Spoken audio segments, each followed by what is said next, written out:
शक्ति, छोटे छोटे नन्हे मुन्ने बच्चे और आयोजक मंडल सभी को मेरी तरफ से सेवा जोहार। और काफी कुछ तो मेरे पूर्व में सभी लोगों ने लगभग सार्थक बात कही है, उसी को मैं थोड़ा सा प्रकाश डालना चाहूंगा। समय का भी अभाव है, वैसे मैं ज्यादा नहीं बोलता हूँ, काम काम की बात बोलता हूँ। जो व्यापार की बात की है तो इस पर हम मवई क्षेत्र से मैं जितने भी कार्यक्रम में जाता हूँ तो हर गांव में मैं ये बोलता हूँ कि 5-5 पढ़े लिखे लड़के तैयार करो, क्योंकि जो डेटा की बात कुलस्ते जी ने कही बहुत अच्छी बात है। वो 5-5 पढ़े लिखे, क्योंकि पहले पढ़े लिखे लोग होते नहीं थे, हर गांव में बहुत कम लोग पढ़े लिखे होते थे। तो ऐसे करके हम सामाजिक स्तर अपना अच्छी तरह से अच्छा बेहतर बना सकते हैं। क्योंकि जहां तक गोंडवाना की बात है तो पिछले 30 सालों से वाकई जो आज हम इतने संगठित रूप से बैठे हुए हैं, एक दूसरे को सुन रहे हैं, तो ये मेरे ख्याल से 90 के पहले नहीं था। ये तो सच्ची बात है, मानना पड़ेगा। ये राजनीतिक बात भी नहीं है, वरकड़े जी को शायद बुरा लगे। ये कांग्रेस और बीजेपी की बात नहीं है ना, गोंडवाना की बात है। लेकिन जब से आजादी के 75 साल हो गए, हमको आज तक इतिहास ने और सब ने धोखा दिए, चाहे कोई भी सरकार आई हो गई हो, उससे नहीं मतलब है। और पिछले हजारों सालों से तो ब्राह्मणों ने धोखा दिया ही है। आज भूमि के मामले में आदिवासियों की 70% भूमि हुआ करती थी, और देश में आदिवासियों का गौण शासक 70% भूमि में काबिज थे और हमारा शासन था। और 2 ही राज किए हैं पूरे देश में, गौड़ राजा और राजपूत। उसके अलावा कोई राजा मेरे ख्याल से नहीं थे। कुछ कुछ मूल निवासी राजा थे छोटे छोटे रजवाड़ों में, और अब कहाँ गए? तो हमारे साथ तो सबसे बड़ा धोखा हुआ है, चाहे कोई भी सरकार हुई, क्योंकि ना तो हमें इतिहास बताया गया।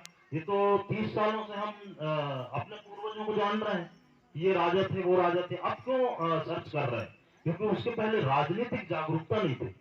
कहीं हम इकट्ठे हो जाए, यूनिटी आ जाए, तो कहीं ये सत्ता में न बैठ जाए। सबसे पहले तो इसका डर है, कहीं ना कहीं डर तो है।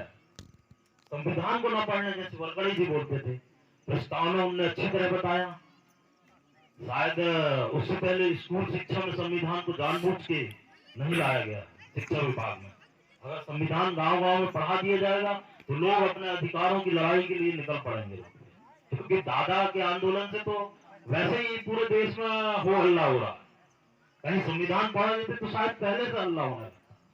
तो प्रस्तावना आपने अच्छी कही, उसमें आपने बोला सही बात है कि नहीं होने के कारण पहले संविधान नहीं पढ़ाया जाता था। मैं तो कंपटीशन की तैयारी में था, इसलिए मैं भी इंजीनियरिंग में कोई संविधान नहीं पढ़ाया जाता, लेकिन मैं पीएससी की तैयारी के समय ये सबका अध्ययन किया हूँ।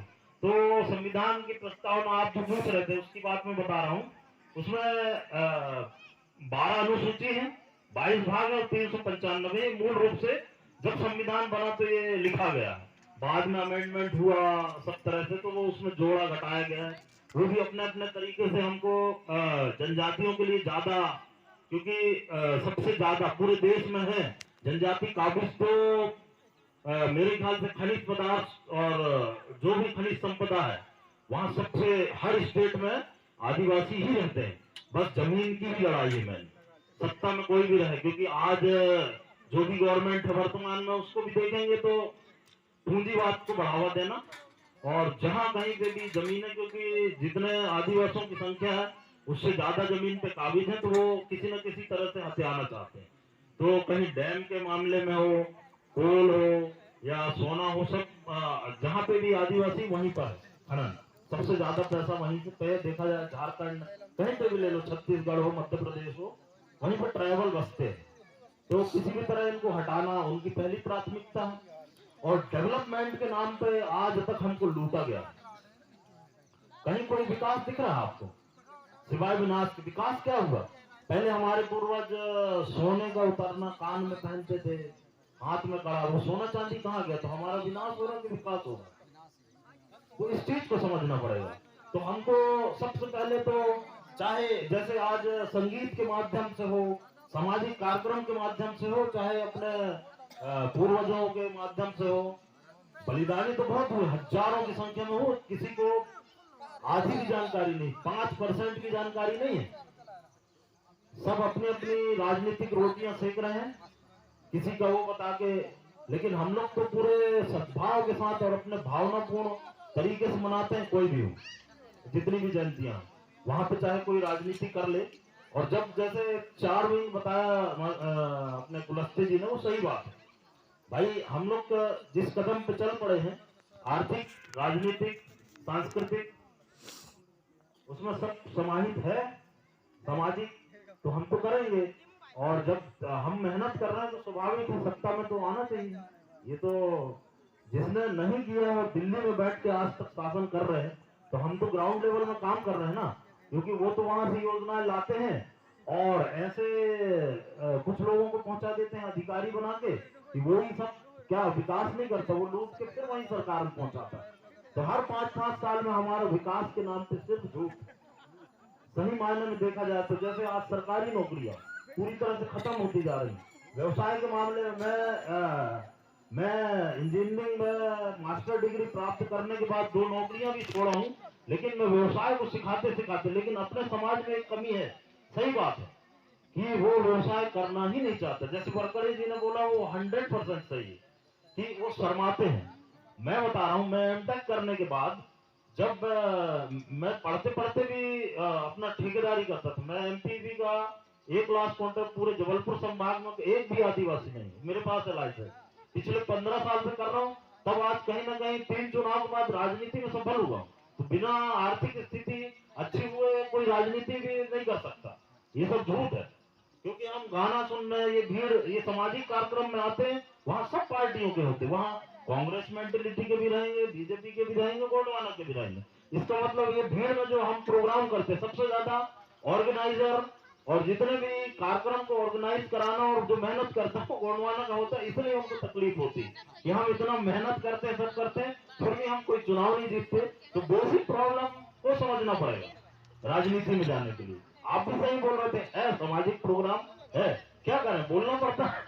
सबसे ज्यादा हमारी गोंडवाना के सदस्य रहते हैं, वो कार्यक्रम करते हैं, तो कहीं ना कहीं उनको दुख तो होगा कि हम इतना मेहनत करके सब करें, भीड़ जुटाए, उसके बाद राजनीति और कोई कर ले जाए, तो दुख की बात तो है, सही बात है। तो मैं बस इतना ही कहना चाहूंगा कि मेरे माध्यम से, जैसे मैं आज जिला पंचायत उपाध्यक्ष हूँ, किसी भी तरह की समस्या पंचायत लेवल पे हो तो मेरे को डायरेक्ट मिल सकते हैं, फोन कर सकते हैं, और पंचायत के माध्यम से जो भी मेरे से बन पड़ेगा मैं बहुत अच्छे से करूंगा। और जितने भी हमारे कार्यकर्ता, सामाजिक कार्यकर्ता हूँ, चाहे पार्टी के कार्यकर्ता हूँ, उनसे मैं यही गुजारिश करूंगा कि जितने भी क्षेत्र में जो पढ़े लिखे लड़के हों, 2 लड़के 5 लड़के, 2 से 5 लड़कों को आप तैयार करिए। हर गांव में वो अपनी खुद आदिवासी समाज, हर गांव में 80%, 90%, कहीं कहीं 100% है, लेकिन काम अपने सरपंच, आज दुख की बात यह है कि मेंबर से लेकर पूरे सांसद और मंत्री अपने से बनता है, लेकिन किसी ने भी सामाजिक उत्थान पे काम नहीं किया, तो ये बहुत बड़ी विडंबना है। तो ये कोई कांग्रेस या बीजेपी पार्टी दोषी नहीं है, मैं उन जनप्रतिनिधियों को दोष देना चाहूंगा। ये सबसे बड़ा जो आज हमारा घातक जो आदिवासी समाज पीछे नहीं है, तो हमारे जनप्रतिनिधि के कारण, क्योंकि कोई भी पार्टी उनको बनाई, हमने वोट दिया, तो इसलिए नहीं बनाया कि वो एजेंट की तरह काम करे। उसका दायित्व बनता है कि जिस समाज से वो जीत के आया है, तो कम से कम 5 साल में 10% भी करेगा तो 50% काम होना चाहिए। तो आज क्या दिख रहा है, और घटते में दिख रहा है। अपना अपना कोई भी खुद अपना व्यवसाय देखता है, मेरे ख्याल से वो व्यवसाय भी बहुत अच्छा नहीं कर रहे हैं। जो जनप्रतिनिधि है, कोई यहाँ पूंजीपति नहीं बन पाया, इसका मतलब है कि जनप्रतिनिधि खुद कमजोर है, तो क्या समाज को सुधारेगा। तो बस मैं इतना ही कहना चाहूंगा कि जब भी राजनीति की बात आए तो आप लोग सोच समझ के चुनाव करें। ये नहीं बोलूंगा कि किस पार्टी को करें, पार्टी कुछ नहीं होती, व्यक्तिगत भी कुछ अच्छे होते हैं जो अपने बलबूते पे अच्छा काम कर सकता है। बस, और व्यवसाय को बढ़ावा दें, पंचायत लेवल में तो हम हैं ही, और बहुत अच्छा बेहतर करेंगे, वो दिखेगा। धन्यवाद।